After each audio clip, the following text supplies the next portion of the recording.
Bueno, empezamos el día de hoy. Buenos días, hermanos. Que el Señor les bendiga a todos los que están conectados a través de Zoom y a los que posteriormente van a ver esta grabación en YouTube. Vamos a subirla también y a compartirla con los hermanos que están allí.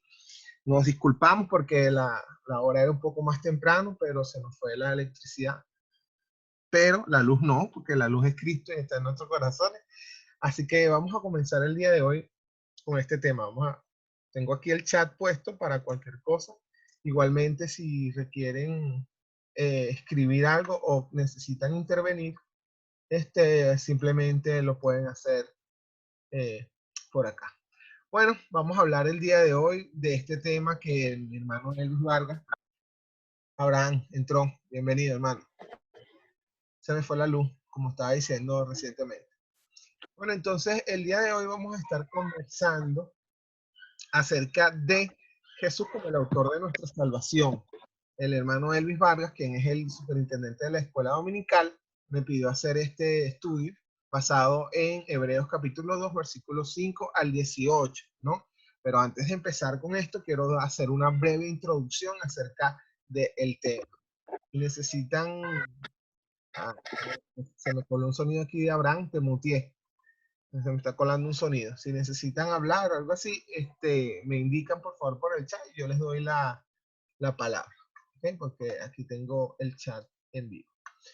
Entonces, básicamente, el tema de hoy surge a raíz de la necesidad de hacer un estudio acerca de Hebreos capítulo 2.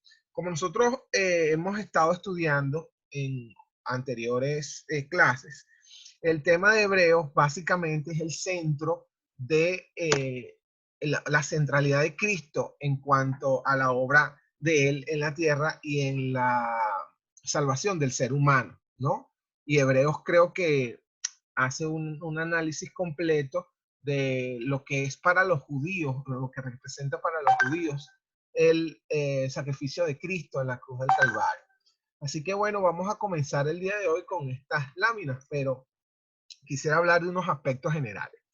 Lo primero es para hacer un breve, como quien dice, una breve introducción acerca de los aspectos generales de este libro de Hebreos, ¿no? Ya nosotros hemos hablado acerca del autor, de la necesidad de búsqueda de eso, y de hecho hay unas cosas que quiero hablar sobre eso dentro del mismo estudio, pero vamos a empezar primero diciendo que los capítulos 1 y 2 forman una unidad literaria, es decir, ambos tratan de mostrar una introducción acerca de lo que Cristo representa para los judíos. Esta carta pues está dirigida principalmente al pueblo de Israel, a la gente que conoce el Antiguo Testamento, y por eso vamos a notar que existen múltiples referencias, citas a salmos, a profetas como Isaías, por ejemplo, lo vamos a ver en este capítulo. Así que estos dos, capítulo 1 y capítulo 2, forman esta unidad para hablar de la revelación del Antiguo Testamento y sobre los ángeles y la relación entre Dios, entre Jesús y los ángeles. Recordemos que para ciertas sectas judías, los fariseos, pues por supuesto, tenían cierta creencia acerca de los ángeles. Entonces también nos habla de que este autor enfatiza en esto porque es una persona que está ligada a una corriente judía. Dice, algo pasó con el volumen, dice Abraham. No se escucha. Será mi... A ver, ¿cómo me escuchan el volumen, Ruth? ¿Por qué estás allí?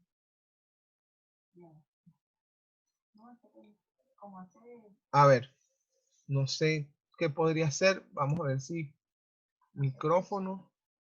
¿Sí se escucha bien?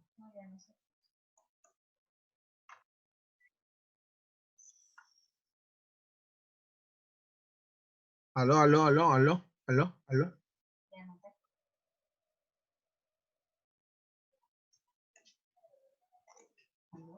Listo, ahora sí me logras escuchar.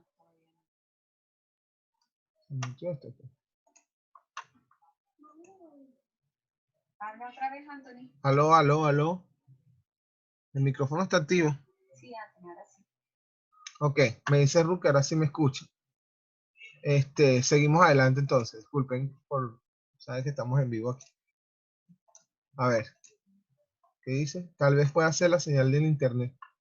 Te escucho lejos, dice Abraham. Bueno, aquí traté de hacer lo que pude. Ok, bueno. Seguimos entonces con el tema de los aspectos generales. Entonces, básicamente hay una creencia acerca de los ángeles en el pueblo judío. Había muchos mitos y creencias acerca del pueblo, de la interacción de los ángeles con los mismos judíos. Entonces, creo que por eso se introduce este tema de los ángeles, que es tan importante. Para nosotros quizás no tanto, nosotros no somos muy angeliólogos. Pero la verdad es que sí, los ángeles tienen en el Antiguo Testamento, como quien dice, eran la representación de Dios en la tierra. Lo vemos con el ángel de la muerte, lo vemos con las epifanías de los ángeles, como en el caso de Jacob, que se encontró con el ángel. Es decir, para los judíos el tema de los ángeles es algo muy importante, ¿no? Entonces, Jesús se identifica, además, en esta carta, bueno, vamos a decir que es carta, aunque no es un género epistolar.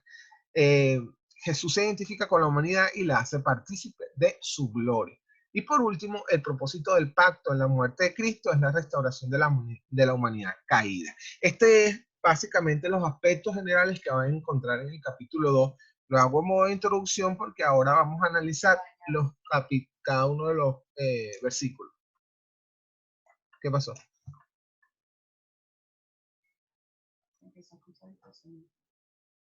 Sí, pero es por la señal de internet. Lo primero es una aseveración, ¿no? Que aparece aquí en el versículo 5. Estoy tratando de pasar esto. No pasa. El versículo 5. Porque no sujetó a los ángeles el mundo venidero acerca del cual estamos hablando. Es decir, en esta parte el autor señala que los ángeles no gobernarán. Y esto es algo, creo que justamente para este grupo judío que está allí, creyendo la superioridad de los ángeles. Sin duda alguna, los ángeles son superiores a los hombres, y más adelante lo vamos a ver, pero lo que deja claro el autor de Hebreos es que no, el mundo no va a ser gobernado por los ángeles. Ya sabemos que hubo una rebelión en los cielos, que aparece en Ezequiel, e incluso posteriormente en Apocalipsis hay revelación al respecto. Pero los ángeles no van a gobernar, y eso de hecho fue el primer pecado. El pecado de Satanás fue tratar de gobernar, de ocupar el lugar de Dios que no le corresponde. Entonces los ángeles no van a gobernar, sino que los ángeles básicamente están sujetos a los seres humanos en el mundo que viene, lo que él habla, el mundo venidero. Los ángeles están en un lugar de preeminencia espiritual ahora, porque ellos tienen acceso a Dios directamente, lo cual no significa que estén en una mejor posición que el ser humano a posterior, ¿ok? Pero los ángeles no gobiernan ni gobernarán, es lo que está diciendo el autor de los Hebreos.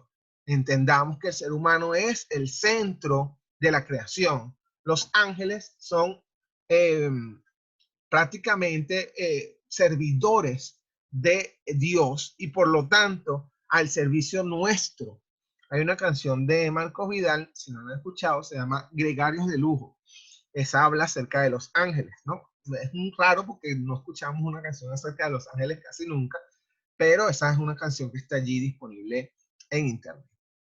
Por último, en el mundo venidero serán los seres humanos, por medio de su Salvador, los que estarán en lugar de autoridad. Eso es básicamente lo que está explicando el autor. Entonces, viene hablando el autor de Hebreos acerca de la superioridad del mensaje de Jesús sobre los profetas, y luego habla de la superioridad no solamente de Jesús, que más adelante se va a recalcar, sino de los propios hombres, seres humanos, sobre el mundo que será cambiado. Cuando están hablando del mundo venidero, no se refiere al cielo, se llama o se habla acerca de el reinado de Cristo en la tierra, está en la Biblia. Entonces, ahora viene esta pregunta: ¿qué es el hombre para que te acuerdes de él? Esta es una pregunta que, que, que el propio autor se la hace en base a lo que ya otro autor de la Biblia, que es en el Salmo de David, en el Salmo, no recuerdo la cita, aquí está, ahorita la vamos a ver, el Salmo 8, el Salmo 8. Pero alguien testificó en cierto lugar diciendo, fíjense ustedes, que él está haciendo referencia al Antiguo Testamento, es decir, está hablándole a un público en específico que conoce esto. Dice, pero alguien testificó en cierto lugar. No es que se le olvidó la cita, no, esto es algo, quizás ustedes dicen, ¿por qué dice eso? Es que se le olvidó la cita cuando estaba escribiendo. No, sino que esto es un modismo hebreo, es una forma como literaria en la que se usaba en ese momento, pues no significa que el autor se le había olvidado dónde estaba eso en la Biblia, ¿no? Para que sepa. ¿Qué es el hombre para que te acuerdes de él o el hijo del hombre para que le vistes? Entonces, esta es la cita del Salmo 8, capítulo 8, perdón, versículo 4 al 6. Aquí el autor entonces está hablando del poco valor de la humanidad. Ciertamente, ¿qué es lo que está pasando? Que muchas sectas judías reconocían la inferioridad del hombre, eh, eh, como quien dice, con respecto a los ángeles. Lo que está haciendo el autor es reivindicar la posición de la humanidad porque Dios le da un valor a la humanidad. Es decir, lo que el mismo Satanás ha hecho, tratar de menospreciar lo que Dios le ha entregado al hombre y el propio hombre menospreciar el regalo que Dios ha dado al ser humano y la potestad que Dios le ha dado al ser humano, este autor trata de reivindicarlo, ¿ok? Entonces es muy importante conocer que estas preguntas, que es el hombre, para que te acuerdes de él, básicamente se basa en esta versión de la Biblia.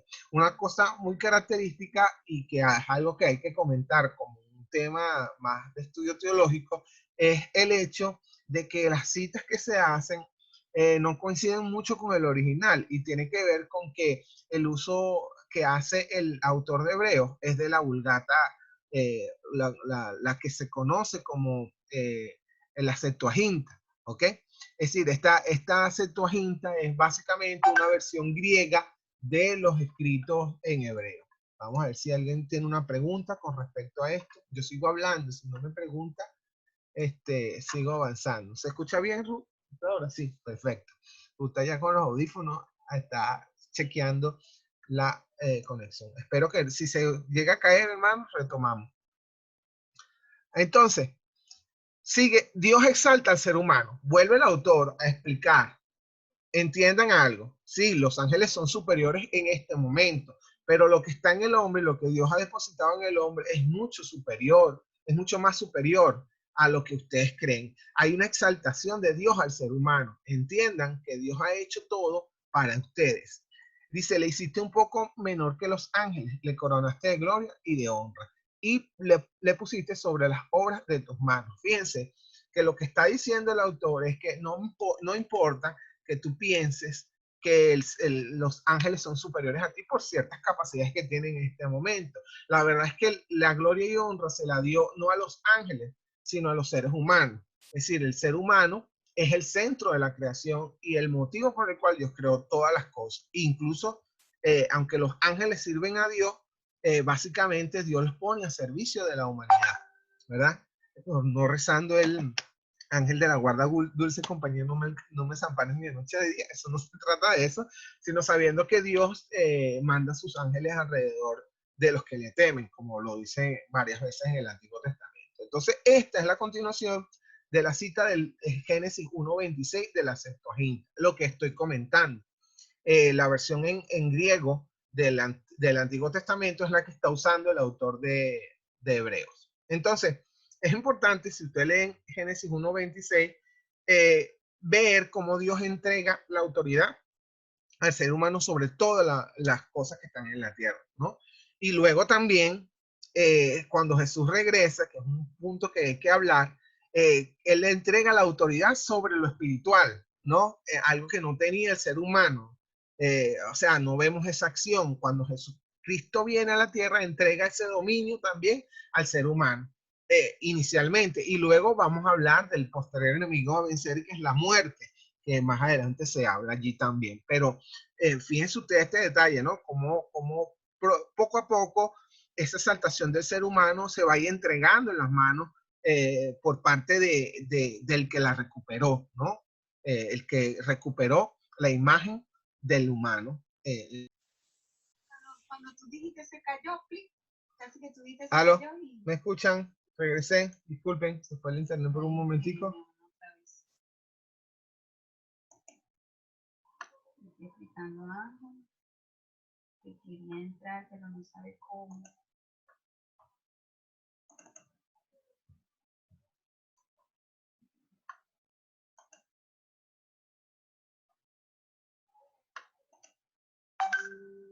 Estamos a regreso, ya estamos compartiendo otra vez la pantalla.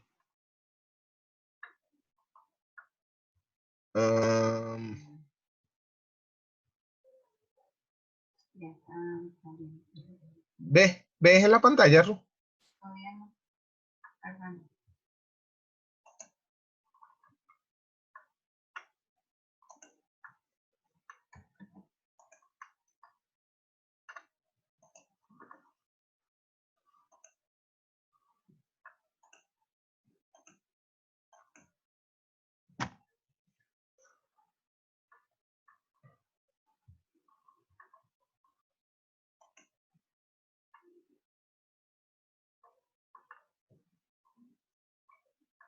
Ajá, se ve que... ¿Ya? Mira cómo se ve. No, se ve mal. Ya va.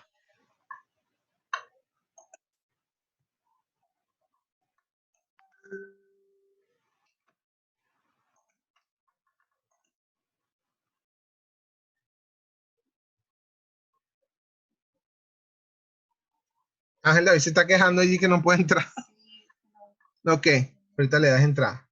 Bueno, entonces seguimos, hermano. No sé, ¿ya sí se ve la otra pantalla? Se ven dos pantallas, ahora sí se ve uno. Ok. Ahora el audio. ¿Se escucha? A ver, probando sonido. No se escucha. No se escucha. ¿Cómo hacemos? Vamos a darle clic aquí, por esta pantalla. Dios da dominio al ser humano.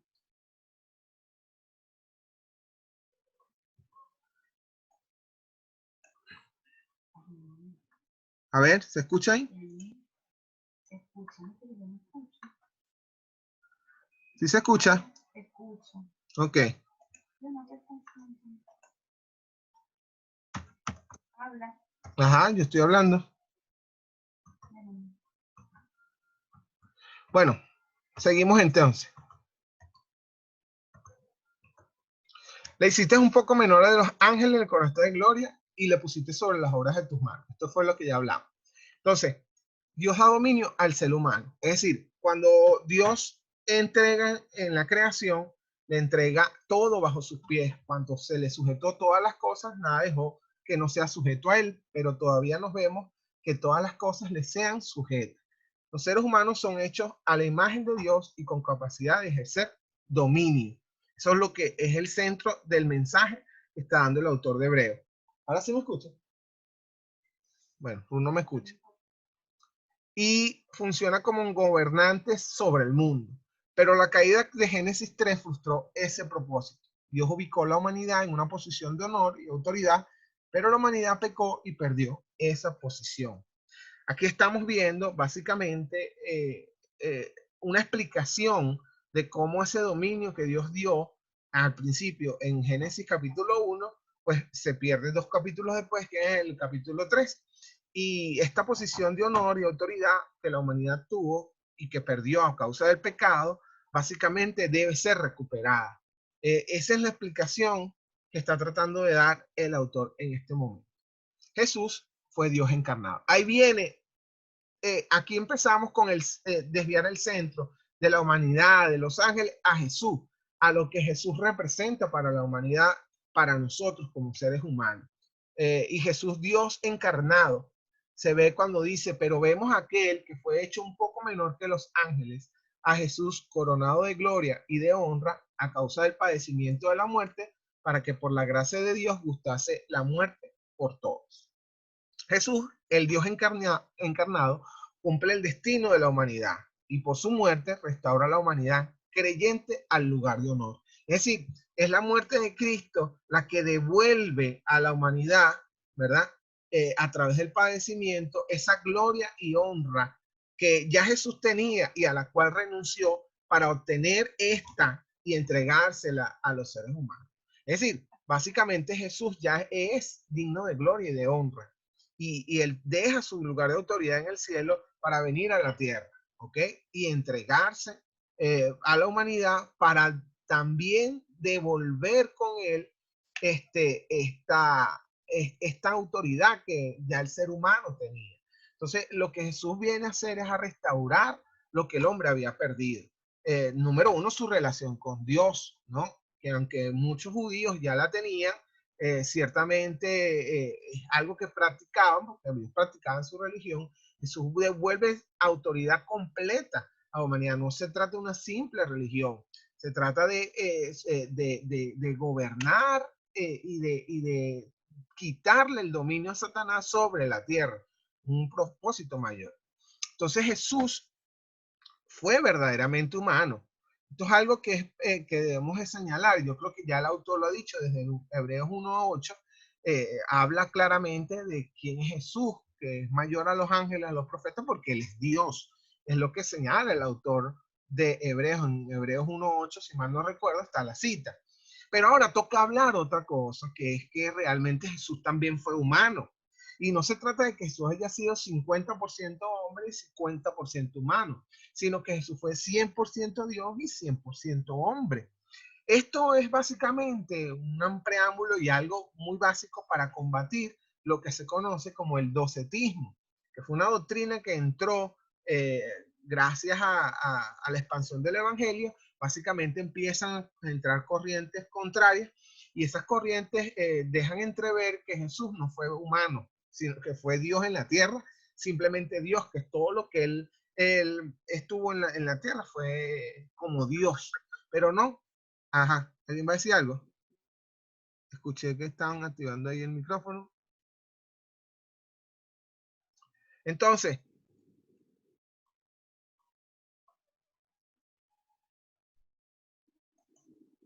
seguimos, porque me está diciendo algo de Zoom, que me está regalando más tiempo. Entonces, son las 11 de la mañana. Vamos a ver cómo avanzamos en esto.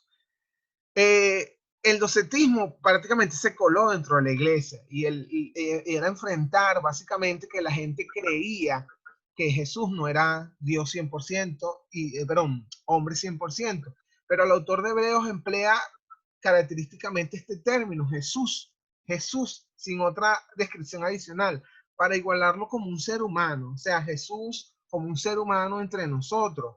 Ok, ni siquiera le pone Jesucristo, el compuesto, el que da autoridad de que Él es el Cristo, sino Jesús, Él, ¿quién habla ahí? ¿Alguien tiene el micrófono activo? A ver. Bueno, entonces, que me han escrito y yo no he leído. Si te escucho, se escucha. Bueno, estamos de vuelta, dice Adrián Abraham. Entonces, el sufrimiento fue parte de la voluntad de Dios para Jesucristo. Es decir, fíjense ustedes, ahora Jesús viene a la humanidad y es tan humano que tiene que sufrir. Es decir, no hay nada más humano que sufrir. Y esto es algo que nosotros debemos saber. Dice que mi conexión a internet es inestable. Y es algo que nosotros debemos entender. Básicamente, el ser humano viene a la tierra y una de las principales cosas que padece es el sufrimiento por causa de la enfermedad, del dolor, de la aflicción. Pero Jesús murió para solucionar el problema del pecado de la humanidad. El sufrimiento es parte de la vida y el sufrimiento viene por causa del pecado.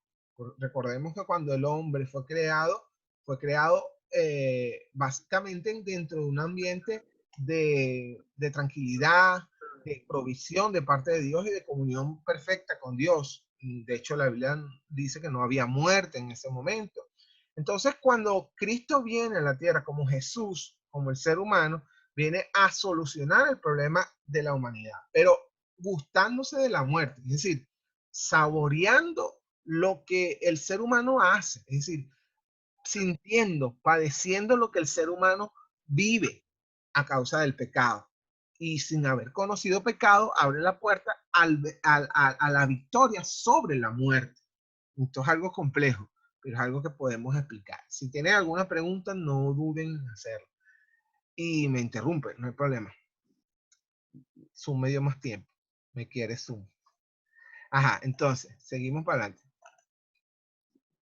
Jesús es el autor de la salvación, porque convenía que aquel por cuya causa son todas las cosas, y por quien todas las cosas subsisten, que habiendo de llevar muchos hijos a la gloria, perfeccionarse por aflicciones al autor de la salvación de ellos. Fíjense ustedes, Jesús es el autor de la salvación, el que pensó el plan de salvación, el que diseñó el plan para rescatar a la humanidad del poder de la muerte y del pecado.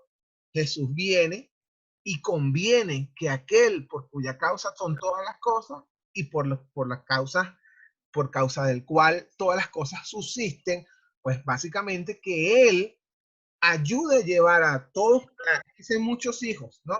Y esto es un término que va en discusión con los calvinistas, que dice que, bueno, el tema del calvinismo es debatible, pero lo que están mencionando aquí es cuando le digo alguna cita que dice que no es mucho, sino a todos los hijos a la gloria. Es decir, los hijos tienen como, le corresponden como herencia lo que los padres van a dar. Es decir, todos los hijos reciben la herencia. Por eso es que cuando eres hijo recibe la herencia. Y aquí hay que combatir una falacia que hay en la humanidad, que se llama, que se conoce como la paternidad universal de Dios, que ciertamente Dios es padre, pero es padre de los que se sujetan a Él, es decir, Él es padre de todos, pero es creador, perdón, él es padre de pocos, pero es creador de todos. Entonces, es un asunto que hay que discutir, el tema de la paternidad universal de Dios, que hay que combatir porque es una falacia. Si bien Dios es padre de hijos y de hijos que se sujetan. Entonces, vamos a ver aquí. Ni Dios tenía lugar en la tierra, ni el hombre en el cielo. Fíjense ustedes, qué cosa tan tremenda, ¿no? Esto es una cita de J. Vernon McGee, que leí, escuché las narraciones de él y me pareció muy interesante. Fíjense ustedes, Dios no tenía lugar en la tierra, es decir, el lugar de Dios es en el cielo. Cuando él se paseaba por el huerto de Edén, era porque no había pecado en la tierra.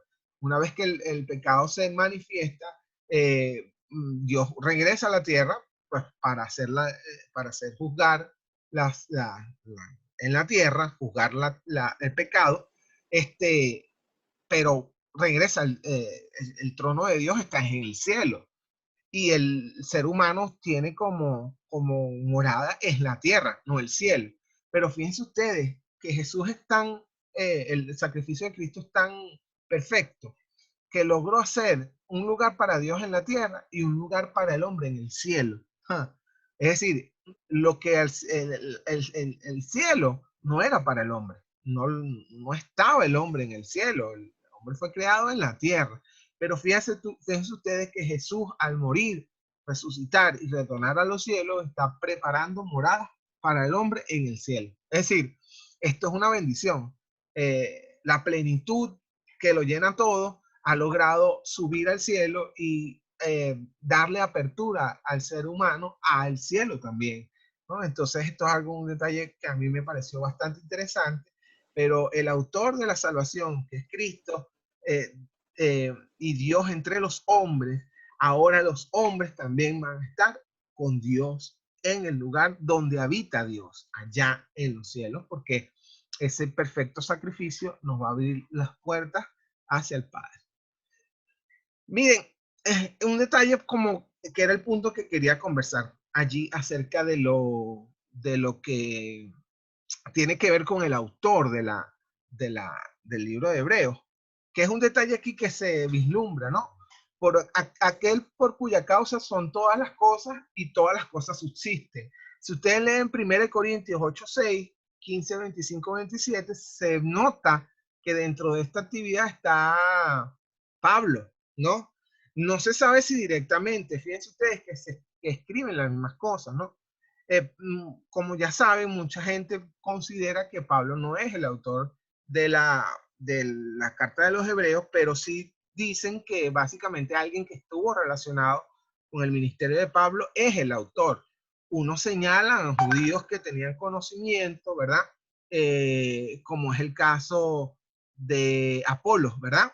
Que tenía un conocimiento de los judíos, ¿no? Entonces, tiene a ese como un posible autor de Hebreos. Pero fíjense ustedes el paralelismo entre Hebreos y Corintios, ¿no? Lo que nos habla de esa similitud en el autor. Bueno, seguimos avanzando. Vamos a ver si ya terminamos, hermano, porque ya ya he extendido bastante el tema. El uso del término perfecto es empleado 3 veces en hebreo para referirse a Cristo, ser completo, maduro, equipado para una tarea asignada. La madurez, el confrontar la perfección de Cristo es muy recalcada por el autor de Hebreos. Esto lo que nos va a dar a entender es el sacrificio perfecto de Cristo. Él como perfecto hombre se sujetó y logró vencer al pecado a través de estar sujeto a su Padre. Jesús fue un verdadero ser humano, hermano. Creció en fe y en obediencia, fue probado por adversidades, enfrentó y superó todo obstáculo espiritual y él llegó a ser gran ejemplo para la humanidad. Así que ahí vemos a Jesús. Jesús santifica a la humanidad, porque el que santifica y los que son santificados de uno son todos, por lo cual no se avergüenza de llamarlos hermanos, ¿no? Esta es una verdad, tanto como posición como también como experiencia. Somos santos en Cristo y somos llamados a ser santos como Cristo, ¿no? Siendo Jesús el ejemplo, Él nos pide también que nosotros seamos santos, ¿verdad? Y la santidad ya se nos entrega a través de ese sacrificio de Cristo, que es la santidad que nos abre la puerta al cielo. Pero hay una santidad que es la que Cristo nos manda a vivir, que es una vida conforme a lo que Él vivió. El Nuevo Testamento declara que cuando pecadores se vuelven a Jesús en arrepentimiento y fe, son justificados y santificados al instante. Esta es una nueva posición en Cristo. Su justicia le ha sido imputada. Son llamados justos y santos, un acto forense de Dios. Posterior a la muerte de Cristo, Jesús manifiesta, ¿verdad? Que esta vida eterna que nos ha entregado no solamente depende del sacrificio que hace Él, sino también de la búsqueda que nosotros vayamos a hacer. Es lo que en doctrina hemos estudiado como la santificación inmediata y la santificación progresiva, un tema que no voy a ahondar. Todos son del mismo Padre, es decir, son todos, mire lo que dice, de uno son todos, es decir, de un solo Padre son todos. Es decir, todos somos hermanos porque somos del mismo Padre. Y ojo, es a los que Él santifica. Por eso estamos hablando del tema de la paternidad universal de Dios, que debe ser analizado con mucha diligencia. Jesús se identifica como completamente con la humanidad creyente. Por medio de su sufrimiento, la imagen de Dios es restaurada en ellos. ¿Qué hace Jesús? Pone de lo de Él en nosotros para que nosotros seamos semejantes a Él. Entonces, nuestra vida en la tierra debe ser vivir conforme a lo que Cristo reflejó, parecernos a Cristo, como decía Pablo, sé imitadores de mí como yo de Jesucristo. Otra característica más de la influencia paulina en esta carta. Vamos a terminar porque ya está bastante avanzado de tiempo. Diciendo, Jesús anuncia al Padre, diciendo, anunciaré a mis hermanos tu nombre, en medio de la congregación te alabaré. Este texto es de Hebreos 12:14, que se relaciona proféticamente con la crucifixión. Mire, fíjense ustedes, aquí se usa la palabra eclesia o iglesia, que no era un término tan usado como quien dice, en el hebreo, no aparece esa palabra, y en el griego es que aparece, y se usa para hablar de la congregación, ¿no? Entonces, eclesia es eso, en medio de la eclesia te alabaré, es en medio de la congregación de los santos, es decir, en estos que tú estás reuniendo, en ese lugar tu nombre va a ser alabado, ¿no? Y esto es algo muy importante, hermanos, porque Jesús anunció al Padre. Si usted revisa en el Antiguo Testamento, no existen evidencias de que se haya nombrado a Dios como Padre, sino que Jesús es el que revela esto, ¿no?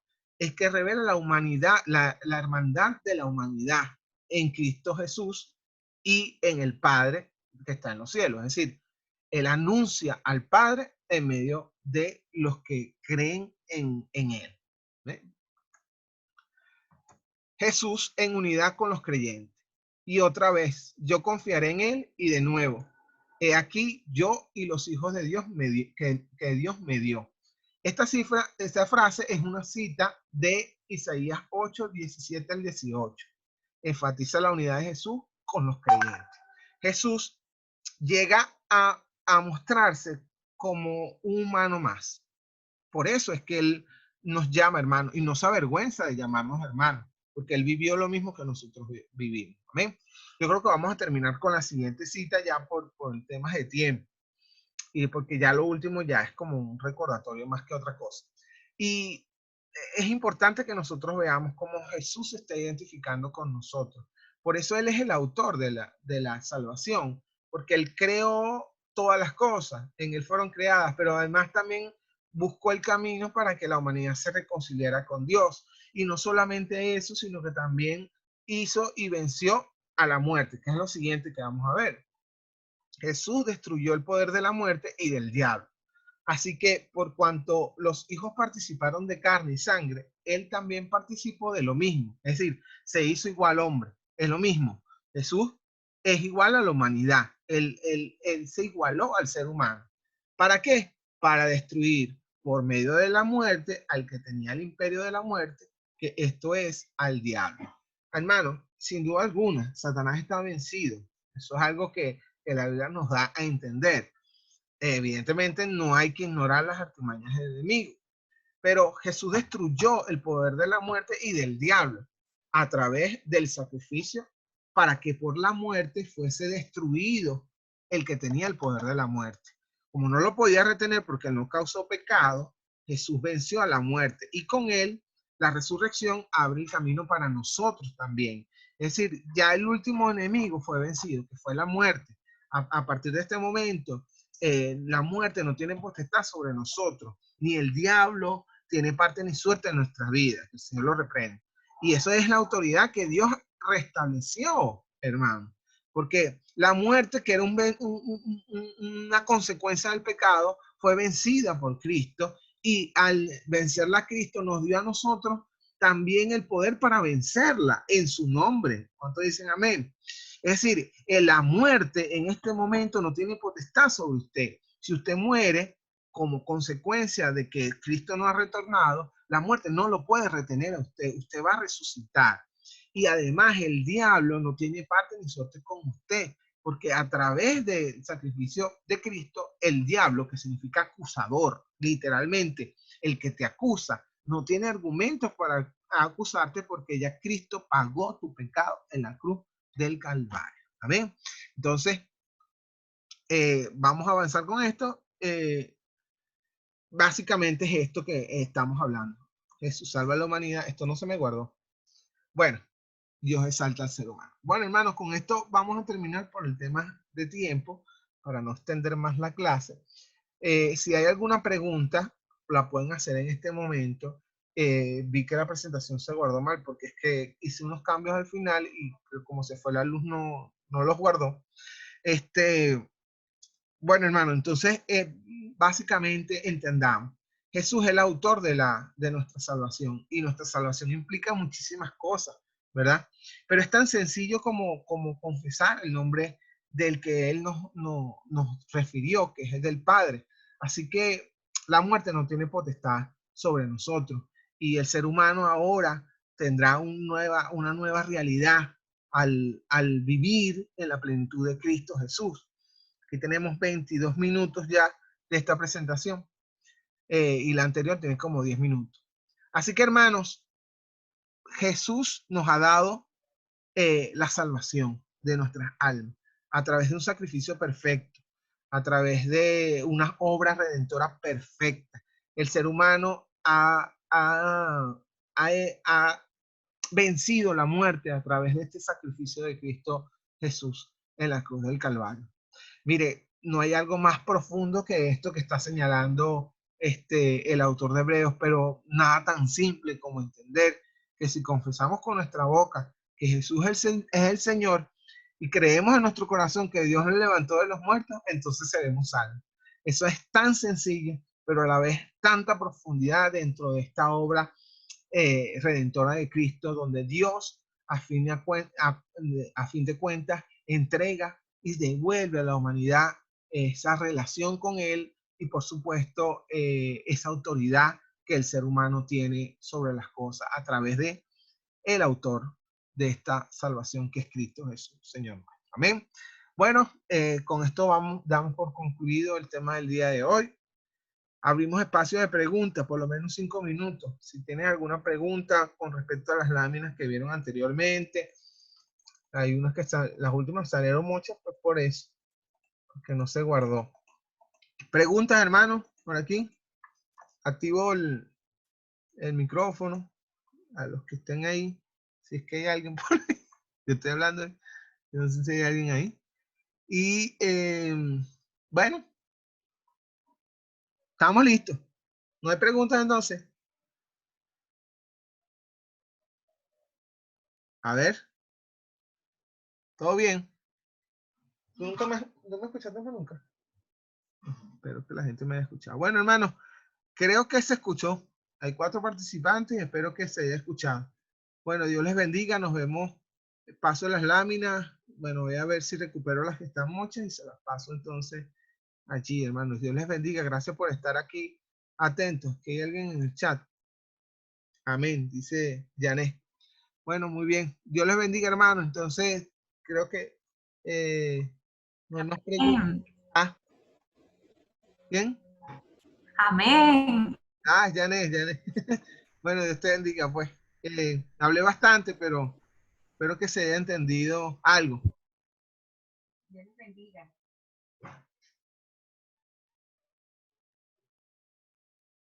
Dios les bendiga.